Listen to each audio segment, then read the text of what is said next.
Welcome to the party. I'm Sam Ekstrom of Locked on Sports Minnesota. Daniel Jones, Sam Darnold, a quarterback battle that will be talked about probably not very much. I'm Luke Braun of Locked on Vikings, and I've learned nothing from my past. Once again, getting excited for a Viking season. Hey, Arif Hassan, Wildlife Substack. Football. Luke Inman at Luke_Spinman. I've notified my wife for the next 18 weeks. I'll be emotionally unavailable. Locked on Sports Minnesota podcasts.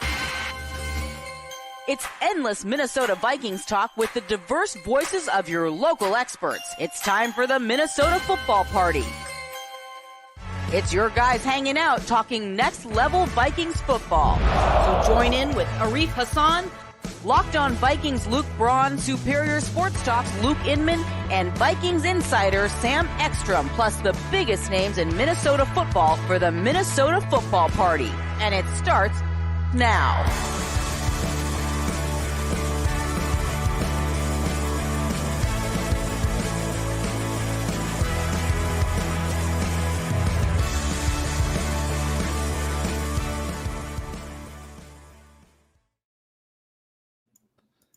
What is up? Happy 2024 NFL regular season from us at the Minnesota Football Party, part of Locked on Sports Minnesota, which is all part of the Locked on Podcast Network, your team every single day. Please subscribe, Locked on Sports Minnesota, whether you're watching us on YouTube. We do this live every Monday and Thursday. You can also hear us on the Locked on Vikings podcast feed, where Luke Braun produces great daily Vikings content. 3 days until the Vikings and Giants kick off. We're going to have the number one key to victory for the Minnesota Vikings before this show is over. I crunched the numbers on Sam Darnold versus Daniel Jones to give some perspective on the quarterback matchup that we are about to witness on Sunday. It will not disappoint, I promise you. And we have a new twist on our betting contest for the year. This gets very heated every single season. I can't wait to get started. And Luke Inman goes in with an advantage thanks to his preseason fantasy team, and Luke Braun at a disadvantage going in to the season. Today's show is brought to you by PrizePicks. Go to prizepicks.com/LockedOnNFL. Use code, all lowercase, LockedOnNFL to win $50 instantly when you play $5. You met the panelists, Luke, Arif, and again, I'm Sam Ekstrom. Luke Inman, I'm going to put you on the spot, and I'm going to do it right away. What is the number one key to a Vikings victory on Sunday? I think after everything we endured last year, guys, can we just not do the turnover thing every week this year? Like win or lose, can you just not shoot yourself in the foot 7 billion times this year? Can we make that a thing? KOC's out there with the jabby stick all offseason. Let's see it. Let's see it. Flashback to last year, season opener, week 1, at home versus Tampa. Anyone remember how that one turned out? Feels like a long time ago. Feels like 9 years ago. 3 turnovers, 2 picks, a fumble. You generated 0 turnovers on the other side of the ball. So you lose the battle 3-0. You lose 2017. You lose by 3 points. So, okay, Tampa ended up being a little bit better than last year than maybe some people thought. Not like a cakewalk easy matchup, but you clearly outplayed them, but you turn the ball over 3 times, you lose by 3 points. Like, party foul, play the music, Sam. If they're bad this year, then fine, but let's not turn all these wins into losses the exact same way, just for like our It would just be a normal mental, for our own mental well-being. No, that like that was just so frustrating, guys, to sit down and watch that every week. And we've all seen that insane stat out there too. Arguably one of the most insane active stats floating out there for any Minnesota team right now. KOC 17-0 when he doesn't lose the turnover battle. 17-0, never lost. Huge sample size. So I'm saying you don't even have to win the margin every week. That's obviously not realistic. Let's just not lose that margin every week, especially not like you did in week 1 to start the season on another sour note. Losing the turnover 3-0 and then losing by 3. Let's just start there. That's my number one key, even if it's boring and cliche. 31st in the league, turnover margin last year, -12. Only Washington was worse, -14. So, yeah, that's my number one key to victory this Sunday. Let's just start there, shall we? The Vikings and Giants are a little bit of the Spider-Man meme because they both had the 2022s that people said were unsustainable. and then they come out of the gate in 2023. And you could argue the Giants are having the same conversation on the New York Football Party somewhere in the podcast sphere. They're saying the exact same thing. You know how they started the season? They were -8 in the take give through 4 games, and they didn't have a take. It was all give. The Vikings were -8. It was all give. The Vikings were -8 in the take give. They at least had 3 takes and 11 gives. The Giants were 8-0 through their first 4 games last year. They really had pretty carbon copy seasons. Their quarterbacks both tore up their knees.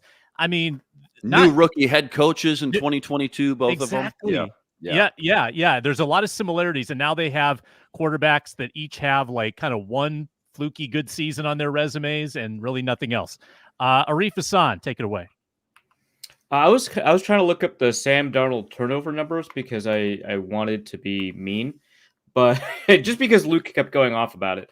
But no, I think that the actual key, I mean, obviously winning the turnover battle is fine. I think the key to that is maintaining the pocket. I think that the real key for the Vikings here on offense will just be to make sure that Sam Darnold, who can invite pressure from time to time and who certainly has turned the ball over under pressure, just isn't under pressure all that often. Part of that's going to be on Sam Darnold for getting the ball out on time. Part of that's going to be on KOC for designing plays. But I think a lot of it's going to be on the offensive line. You know, the Giants don't have a remarkable pass rush, but they traded for Brian Burns. They've got Kayvon Thibodeau, which a lot of people expect him to take the next step.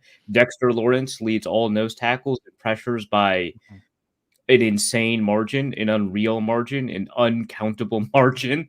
So they've got like opportunities to create pressure, and you're always going to be concerned about that interior. But I think primarily, you know, the game's going to be won probably over which team has a little bit more control over their offense, and that's going to be won by making sure that you've got, you know, a clean pocket. Yeah, I tend to think that this is not a blitz game for Brian Flores. I think this is a cover game. Here's why. Daniel Jones does not throw deep. He only throws short. You look at the previous regime in New York, he didn't throw deep. You look at Daboll, he does not throw deep. For reference, in 2022, when they were good, he threw deep 23 times all year. Kirk Cousins threw deep 63 times that year, and he wasn't the league leader either. Like, they just don't throw deep passes. I think if you blitz, I just think you kind of play into the short passing game, and you have fewer tacklers out there to wrap up. I think you cover, you press, you cover, load the middle of the field, and tackle super well. Like, I tend to think that is the key, that you stay disciplined defensively. I think you win the game, because I don't think Daniel Jones is going to beat you over the top. Luke Braun, your keys. I was talking about this on Crossover Thursday with Pat Traina over at Locked On Giants, and how the Giants were going to handle Justin Jefferson, which at the time we recorded that, it looked like both Jalen Nailor and Jordan Addison were going to be out. A little bit more optimistic. They come out limited on the first injury report, but that's a big part of it, is they need a second option, whether that's Addison, but if he's not healthy, if it could be Naylor, but if he's not healthy. And I honestly think getting the running game. Brandon Powell. Let's go. Yeah, Brandon Powell. Yeah, we need either the Tristan Jackson breakout game, or that'd be fun. We need to get this run game going.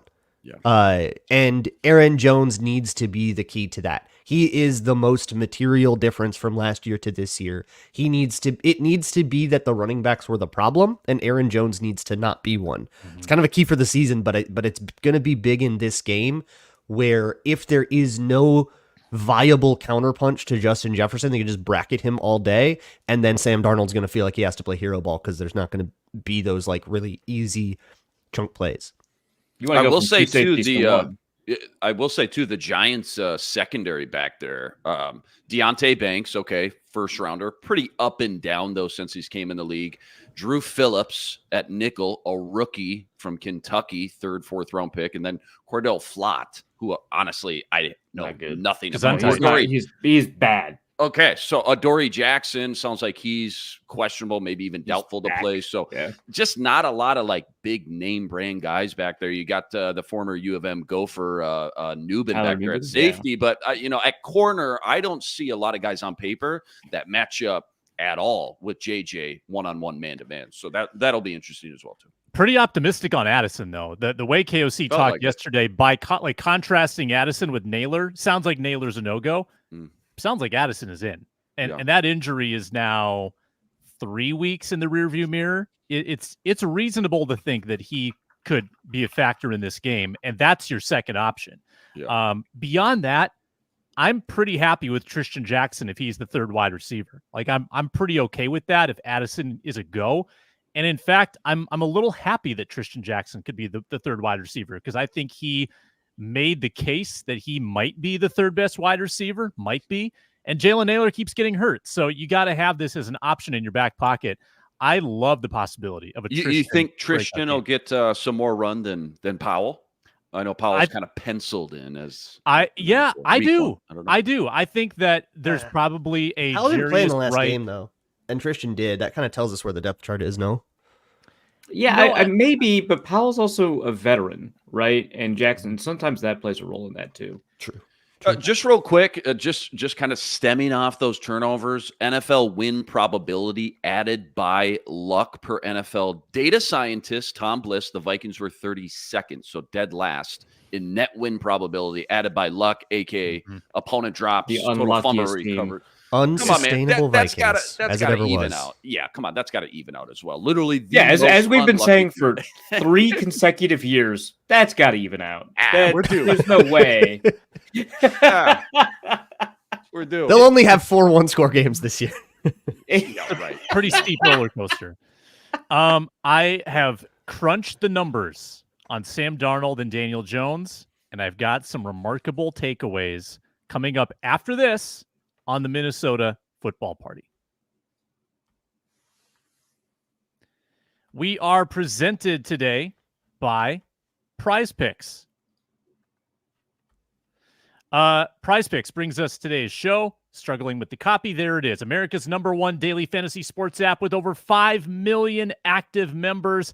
The easiest and most exciting way to play daily fantasy sports. All you do, you pick more, you pick less on 2 to 6 player stat projections and watch the winnings roll in. It's about to get really fun with the NFL. So maybe it's Caleb Williams with the promotion there. Just need 1 Caleb Williams passing yard to get you a win on PrizePicks every week in September. This is the only real money daily fantasy platform with an injury insurance policy as well. So your lineup stays in place even if one of your players gets injured in the first half. PrizePicks puts their members first, so all withdrawals are fast, safe, secure. When your picks hit, you get your money as quickly as 15 minutes. So create an entry this weekend at PrizePicks. Download the PrizePicks app today. Use code LOCKEDONNFL. Get $50 instantly when you play $5. That's code LOCKEDONNFL on PrizePicks to get $50 instantly when you play $5. You don't even need to win to receive the $50 bonus. It is guaranteed. PrizePicks. Run your game. All right, gentlemen, before I tell you about Sam Darnold, Daniel Jones, I just want to remind folks that we have a great lineup here at Locked On Sports Minnesota. We do this Mondays and Thursdays live about 11 a.m. Central. We got the basketball party talking off-season Wolves every Wednesday. Ron Johnson has great guests every Tuesday and joins us in a little bit here for his Thursday appearance. So Daniel Jones and Sam Darnold overlapped as full-time starters in the league from 2019 to 2021. I used StatHead to filter out quarterbacks in that time that had 30 or more starts. There were 24 of them. So of those 24 QBs, Sam Darnold and Daniel Jones, bottom 2 had the 2 worst adjusted net yards per attempt, bottom 2 in success rate, bottom 2 in QB wins.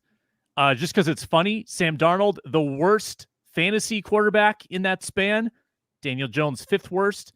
They were 3rd and 4th worst in sack rate. They were 3rd and 4th worst in on-target throws. Their record, if you toss their outlier seasons where they had the most wins, kind of random one-off winning Why seasons. would we do that? Okay, sure, fine, Because whatever. because they clearly are atypical to what they have shown. If you toss the outlier seasons, they each have 43 starts. Darnold is 14-29. Jones is 13-30. Outside of their outliers. Go Vikings. Sounds like a win to me. Wow. Wow. Yeah, it sounds like Sam Darnold's way better, dude. Let me just pose this as the Darnold hater of the group. Yeah, we look at Daniel Jones, and what do you say when you look at Daniel Jones? You say, that guy stinks. That guy's not good at football. Dude, did anybody watch Giants Hard Knocks? They were so close to having a deal in play. They were ready to trade the farm with New England to go get Drake May. And then they didn't. They got all excited about it, and then they didn't do it. And then they got super deflated for like a day. And then they're like, okay, well, I guess we're going back to Daniel Jones. Let's go. Let's make it work. Let's figure it out. They were so close to making that trade work. I mean, they 3 firsts and some change on the table to move up 3 spots. So, not really a vote of confidence there. Yeah. The Vikings proactively went out and got Sam Darnold. See, it's totally different.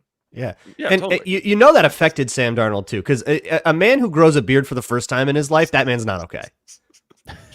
Midlife crisis in Yeah. your 27th year. Yeah. This is my point though. You put Daniel Jones with a good coaching staff, and you have the same conversations and say, okay, it's going to be different for Daniel Jones with Dable, and it was for a little bit, and then he turned back into a pumpkin. Like, can we really look in the mirror and say that it's going to be that way for Sam Darnold, who is Daniel Jones statistically in his career? Like, can we have can we seriously say that Sam Darnold is not going to be Sam Darnold this year? Yes, 2 reasons. One, if you read Giants training camp reports, they are dismal. They are not happy about Daniel Jones. It is bad news bears out there. If you read training camp reports on Sam Darnold, it's mostly fine. It's like, hey, he threw a couple of picks here or there, but it's mostly like, hey, man, this guy's throwing the ball. He's layering it. He's completing passes. This might work. Totally different mood for the two of them. Second, if you look at the last 2 years of production, Sam Darnold is way better than Daniel Jones over the last 2 years of production, for sure. So I think that there's been like recent improvement. Again, that's a much smaller sample for Darnold than it is for Jones.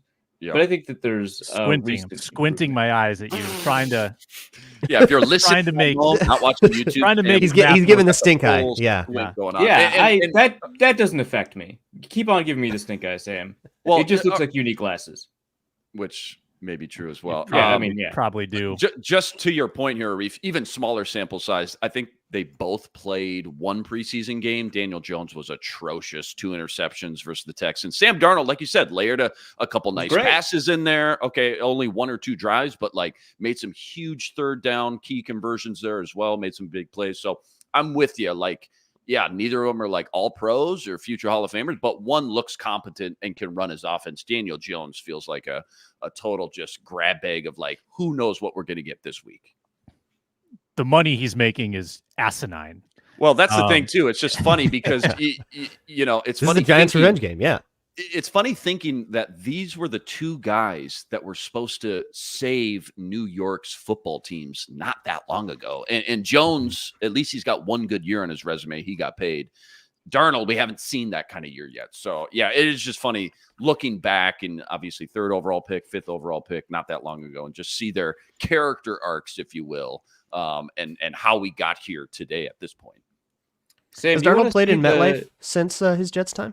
I looked that up. He's started almost 20 games at MetLife.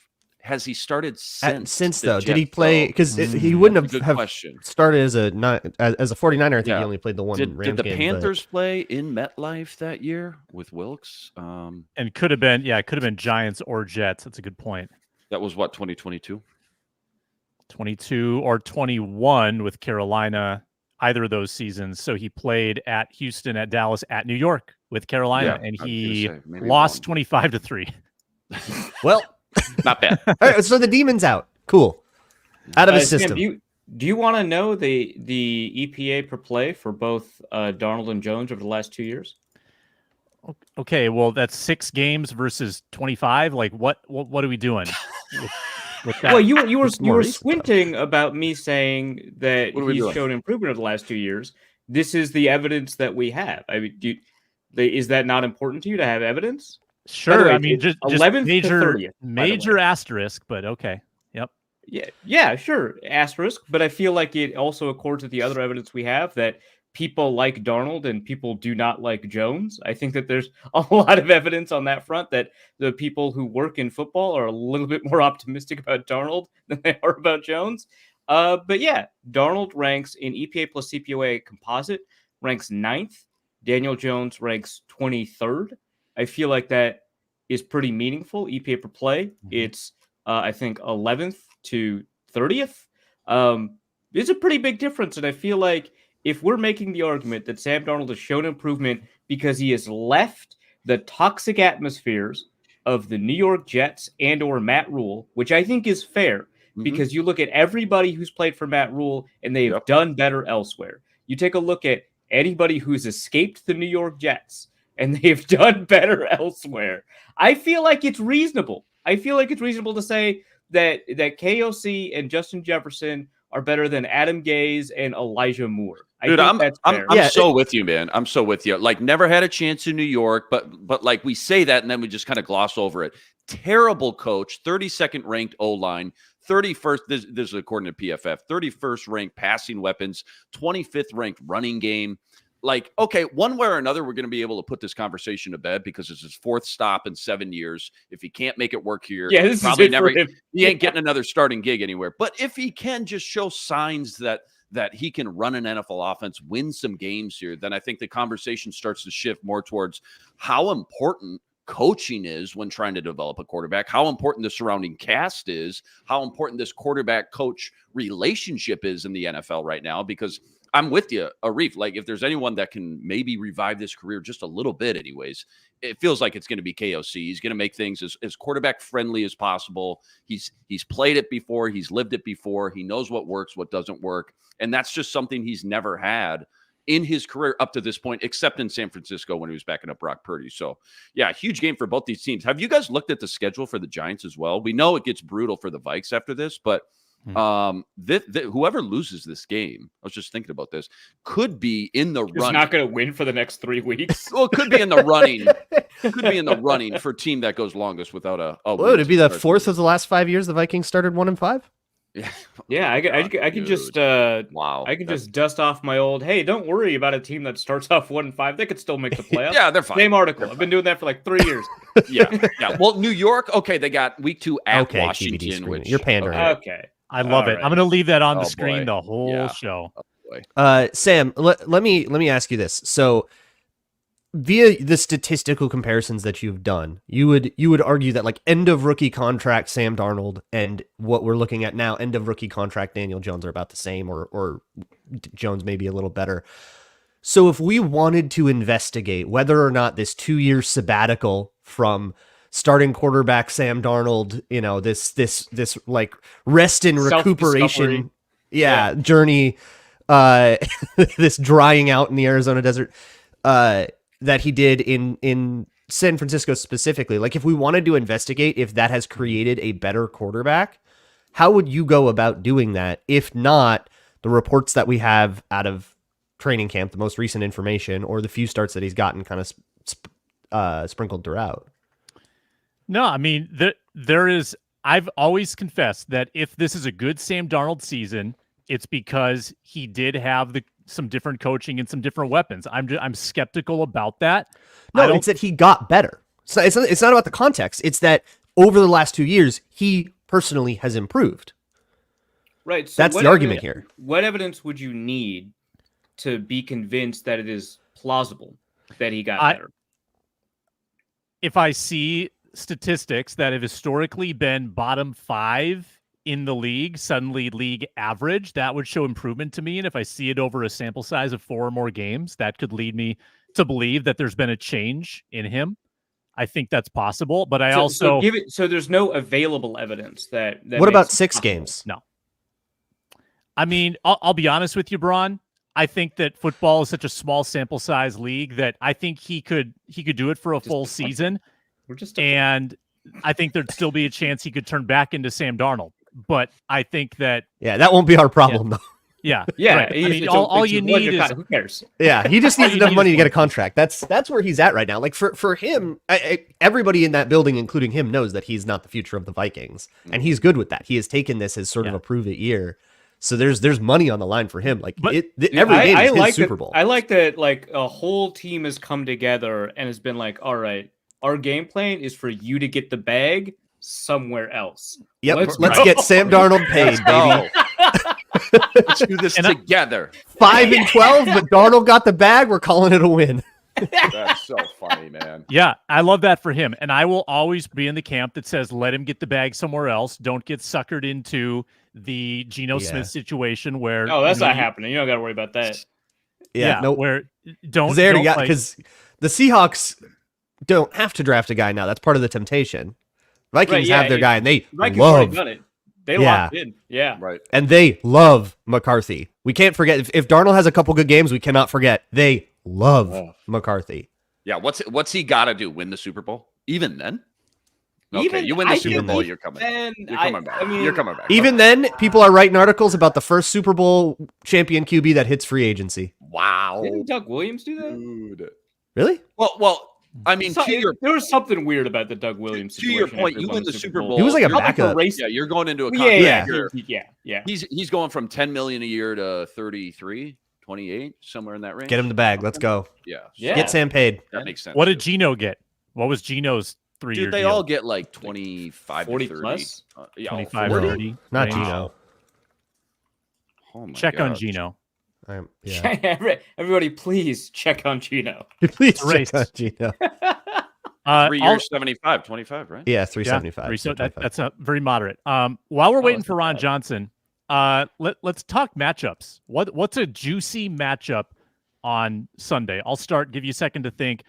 I just think Gilmore against whoever, like Neighbors, is pretty compelling because he's not been in this Yeah. defense for more than a couple weeks, and he's 34 and Yeah. Avery's I- young there. Dude, fun and fast. I don't know. Maybe I'm getting too fantasy football. I watched a lot of Malik Neighbors at LSU. I don't know if there's anybody in the secondary right now that can just man up with him one-on-one. We'll see. He hasn't even played it down yet. So I don't want First to NFL game versus know. a very seasoned veteran. I get it. Either goes to this like arrival on the stage where he just cooks this name we all know, or it's Or- welcome to the NFL. Welcome to the NFL. Stephon Gilmore still knows how to deal with a kid like you, Right. and you right. have to like you can't just win with talent anymore. Kind of awakening, but I feel like it can be like a middle outcome.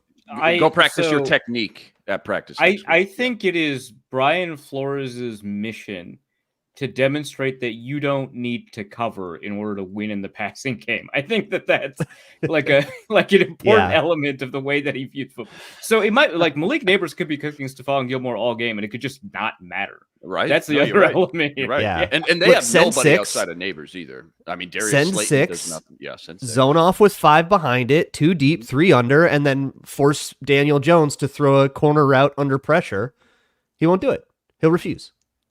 What do we think of TBD screen names question? Thicker Bradbury against Dexter Lawrence. Yeah, well, also that's just too, that's I just mean, a thicker loss. I don't. That's not. Yeah, helpful. I don't want that one-on-one to happen. Like if I'm no. if and I'm also though, Chris Blake Cooper, if Brandel, I'm Bradbury calling protections, I Yeah. want to find that double most of the time. for sure. Yeah. Yeah. Brandel, who still kind of a wild card this year, even teaming up with Bradbury. Yeah, what's that looks like? I mean, first matchup against Dexter Lawrence to start the season. Oof, it's going to be a big litmus test for sure. A lot of good noses in the league. Yeah, that's true. Got to handle them.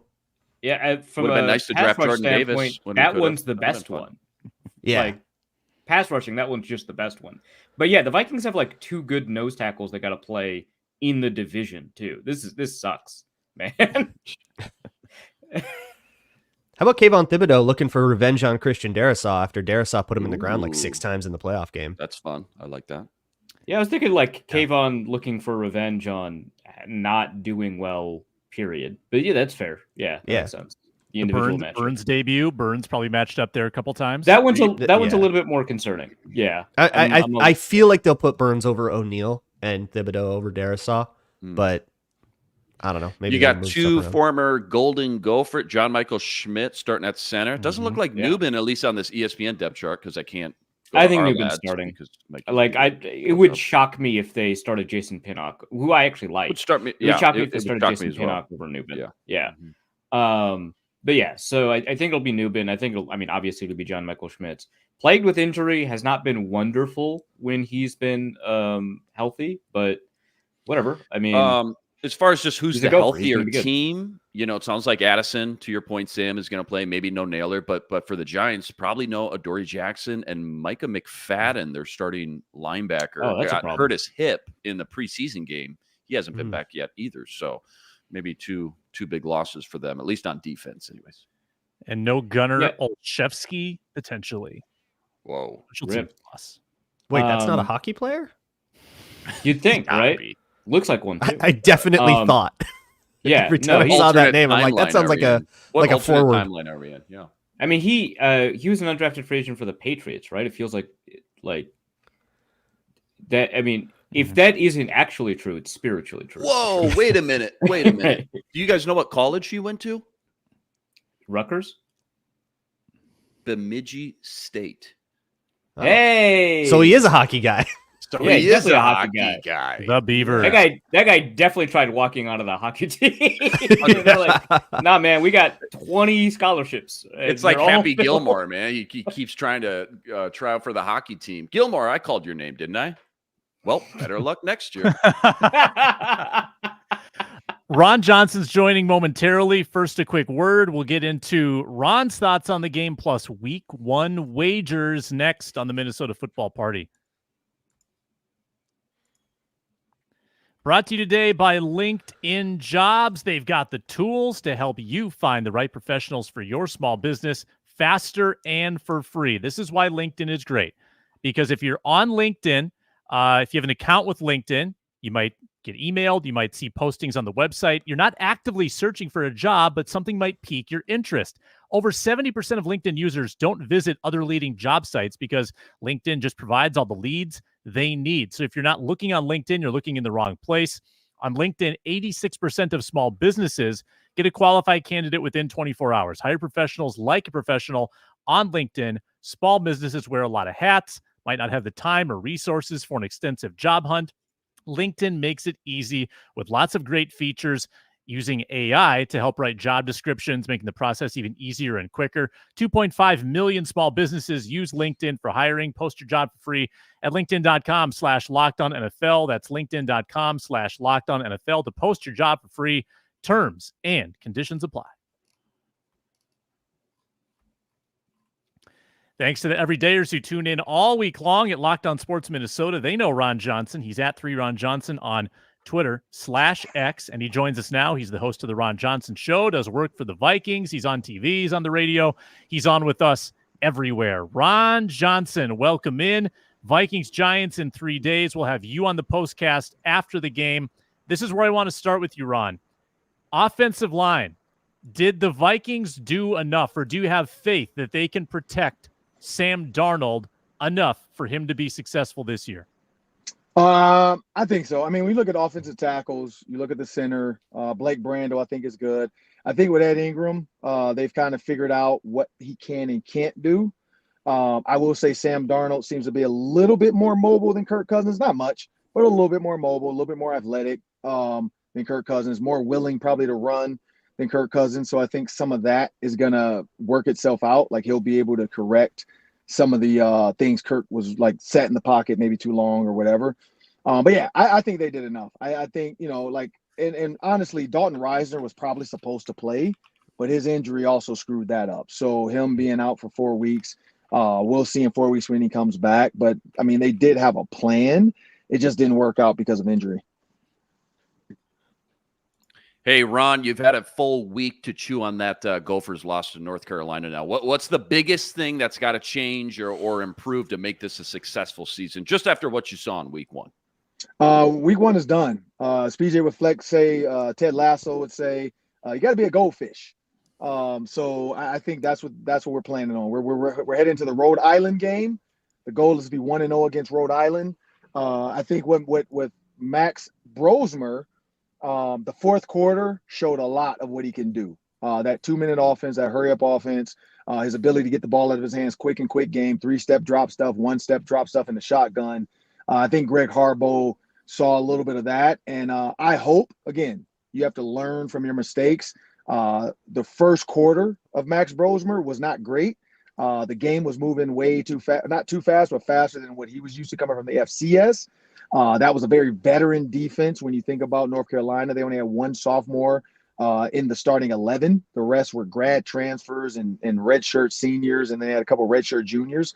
So that's a really old group, which you don't see a lot of in college football anymore with the whole transfer portal and guys going to the league. That's an older veteran group. Their offense was not good. North Carolina's offense was not good. So did the Gophers lose that game? Yeah. North Carolina did not win that game. The Gophers lost that game. So that's what I took away from the game. I think the Gophers have the ability. Rhode Island's quarterback, Devin Farrell, is a transfer from Virginia Tech, really athletic two-way guy, or dual threat quarterback guy. It's going to be tough to contain him. If you watch his highlights or just film on him, he gets out the pocket fast and in a hurry. And if you try to blitz, he's gone. And so you have to maybe make him pass, like sit back, nothing against Jaron Hall. But I would say you keep him in the pocket like you would do Jaron Hall and say, hey, let's make him beat us with his arm, because with his legs, he's lethal. Yeah. Yeah. Ron, what's your X factor for this Vikings-Giants game? The thing that if it goes well, the Vikings win. If it goes bad, the Vikings lose. Key to the game, but the real, this is what it hinges on. Daniel Jones's beard. I think if his beard is there we go. If it's scruffy, he's gonna have a little bit of an edge to him. If he's clean shaven, he's gonna play like the Daniel Jones we're used to. But no, I know that's Kay Adams' whole thing. She called him her boyfriend on her show. Now everybody's speculating about whatever. Girls love a depressed guy. That's true. Here's what I say about this. The X factor for the Vikings, honestly, the X factor, I'm going to go with Aaron Jones. I think Aaron Jones' ability to catch the ball out the backfield. Justin Jefferson, all eyes are going to be on Justin Jefferson. A lot of teams, without TJ Hockenson, more pressure is going to go to Justin Jefferson. I say Aaron Jones is going to be the X factor. If they can run the ball successfully, if they can run some screen games successfully, that takes the pressure off of Sam Darnold to have to be perfect. And I think that's going to be the key. Can they run the ball? Because when the Vikings ran the ball well, even with Alexander Madison, they were pretty successful offensively. When he struggled, they struggled. And that's why I think they kept Ty Chandler. They're going to need a spark in the run game. So that's the X factor for me. It's going to be Aaron Jones and Ty Chandler. And you and Luke on the same page, same key to the game, same commentary about the beard. Yeah. Who, me and Luke Brown? Yeah, it's a new era. Man, what the hell is going on? Yeah. Oh, no. Have you ever seen that meme where it's like the one picture in the corner is one person, then this picture's blurry, then this person's the other person? Like, they like take your glasses off. The Spider-Man, take your glasses off. Like, that can't be me and Luke Brown. No, I'm changing it. My X factor. No, I was kind of curious. I watch too much Luke Brown film breakdown. I think that's the problem. Like, I'm watching way too much run game breakdown stuff. Been living rent free. I'm kind of curious about these Giants rookies. Obviously, you're familiar with Tyler Nubin, the second-round pick. And that's my guy. That's my guy. First-round pick, Malik Neighbors. And I don't know, they seem like pretty good players to me. Do you think that that's going to be enough of an X factor, like enough of a wild card, right? Because it's always difficult to predict how rookies will do. Enough of a wild card to kind of throw the Vikings' plans not astray, but like off kilter a little bit. Here's what I say with Tyler Nubin. He's going to have to calm his nerves.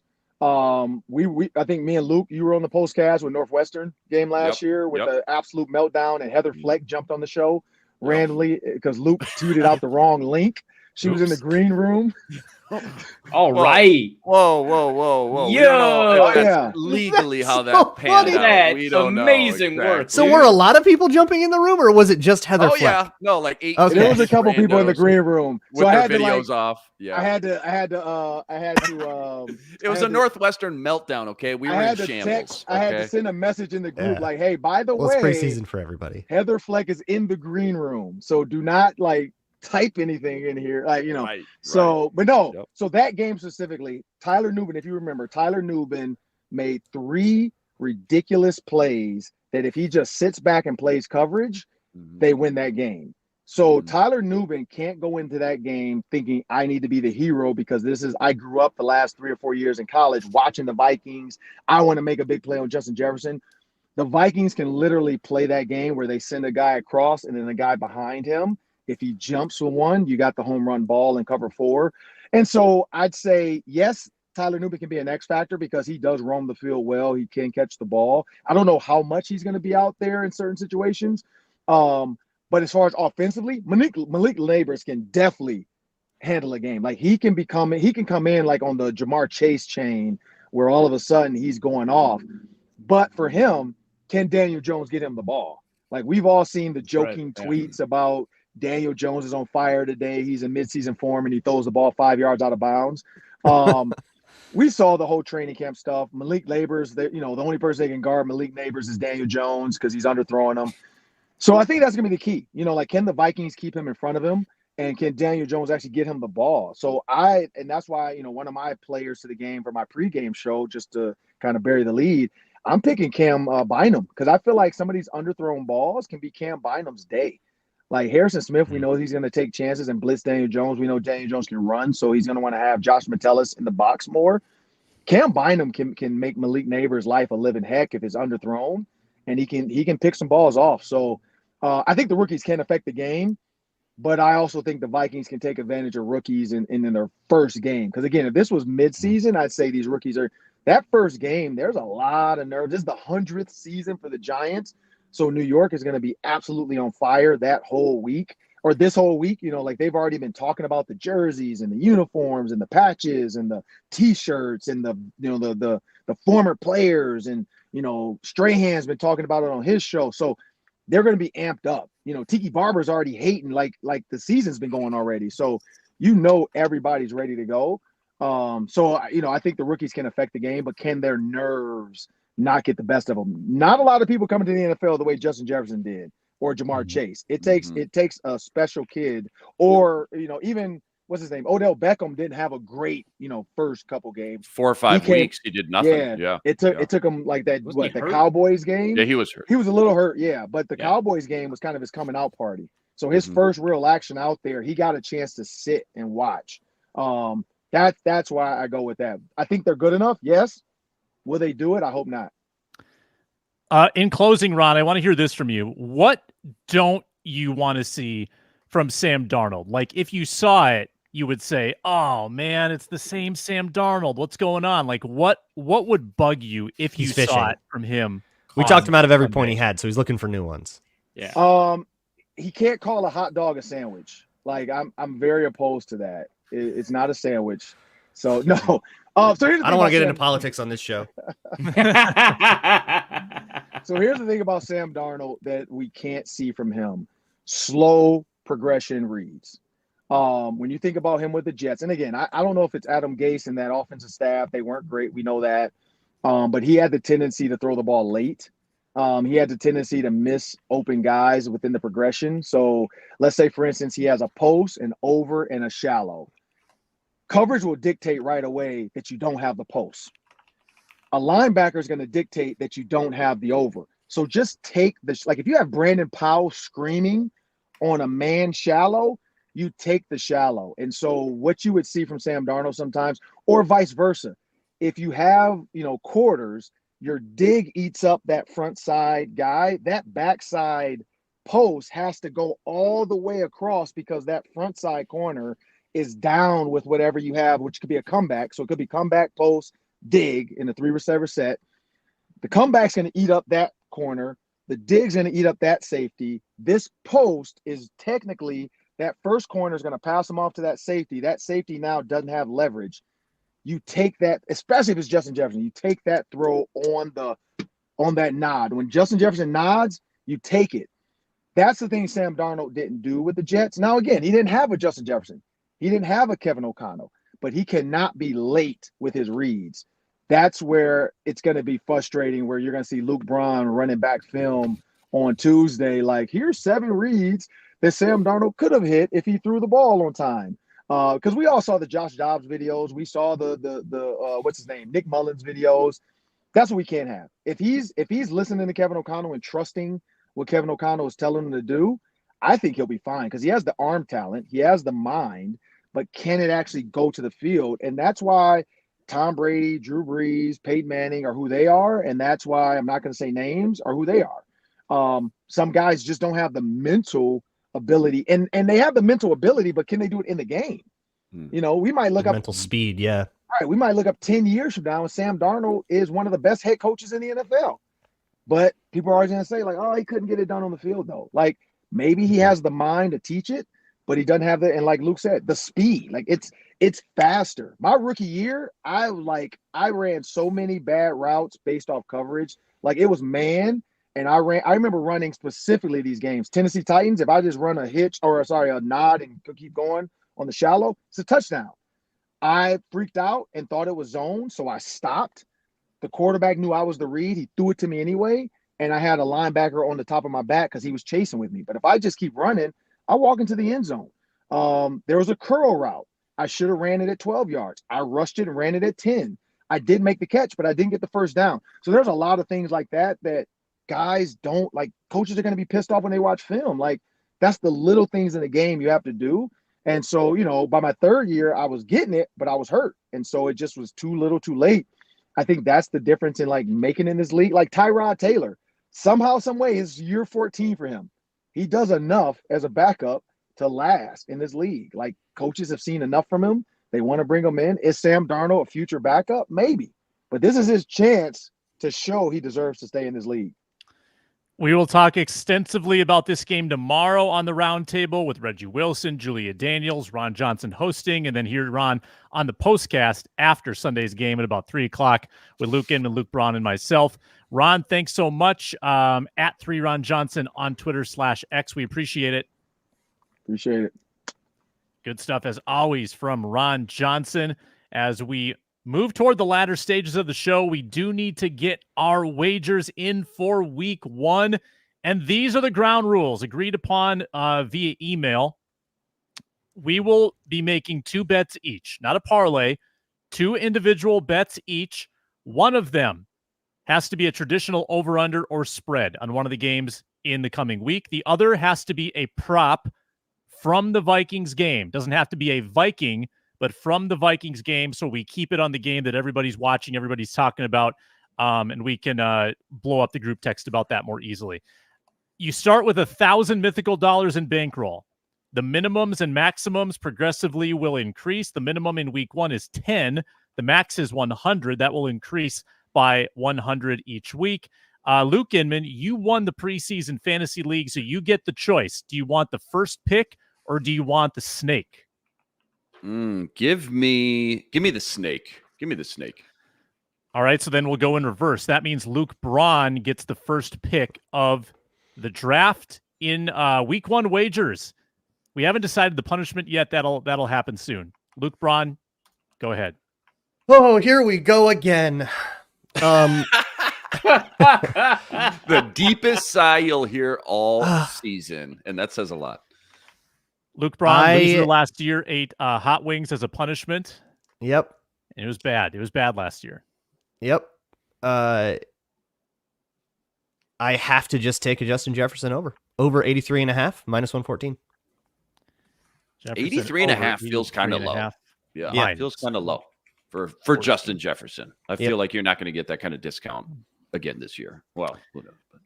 I would be next. Again, this is reverse order of the preseason fantasy. I think that the market still thinks it's going to be a run share between Jones and Chandler. I think there's a chance it's not. Jones could get a lot of work. So I'm going to take the plus money, plus 110, Aaron Jones to get 60-plus yards. That's not a huge number. 60-plus yards, plus 110. And Luke Braun, what was your dollar amount on yours? 20. I'll put 25 on it. I'll be conservative to start. Okay, I'm gonna go 75 on Jones, 60-plus yards, and Arif is next. So it has to be an over/under or spread on a game. It can't also be a prop. on like a player in a game. Or, I or think make- you can do Vikings anything one. you want for the other one. It's just that one Yeah. has to be a Vikings Okay. game one. Mhm. Then yeah, I'll do a prop. Lamar Jackson over 217.5 passing No, yards. actually, no. Sorry, Braun Oh. led you astray. It does have to be Oh. an over under or a Dang. spread. Spread. Got it. And the yeah. prop itself has to be on the Vikings game. Yeah. Okay, Yes. that's fine. Okay. Chiefs -3, -102. With the minimum bet is $10, right? Yep. Yeah, that's it. Keep trying. Okay, I got the back-to-back. I'm going to go. Let's see. The Indianapolis Colts, the last 10 years in week 1 are 0-9-1 against the spread. So give me the Texans -2.5. I'm going to go 50 on that. That's at -120. And then I'm just going to double down on this Malik Neighbors. Over 59.5 receiving yards. I'm going to actually go $100 on that one. I feel pretty good about that one. Let me find the odds here. Give me 1 second, and I'll give you the exact odds. But Malik Neighbors over 59.5 receiving yards. Beauty. You look that up. Shout it out when you get it. Arif, you can go ahead with your Vikings prop. -114. $100. -114. You got it. All right. I want to double down on some takes, so let's do it. Sam Darnold over 229.5 passing yards, $10 at -114. Sam, you're legally obligated to take the under on that. Yeah. I've already done my prop, but okay. trust me, I will have plenty of. I'm gonna wait for Darnold to have the one-off big number with a lot of inflated garbage time yards, and then I will take the under. So San The Francisco Vikings game. famously have had a ton of garbage time over the past couple of years, for sure. Yeah, they'll get down 3 scores against San Francisco, and he'll start putting up numbers. They'll weirdly make a game out of it, but they'll need like an onside kick, and it won't happen. I see the vision.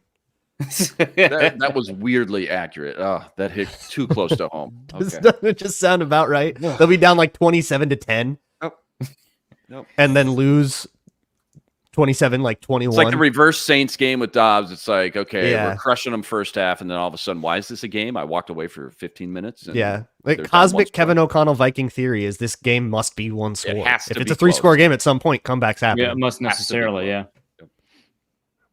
I'm gonna take early season Dolphins at home. I think they're a That's a good good one. fast starting team. -3.5 against Jacksonville.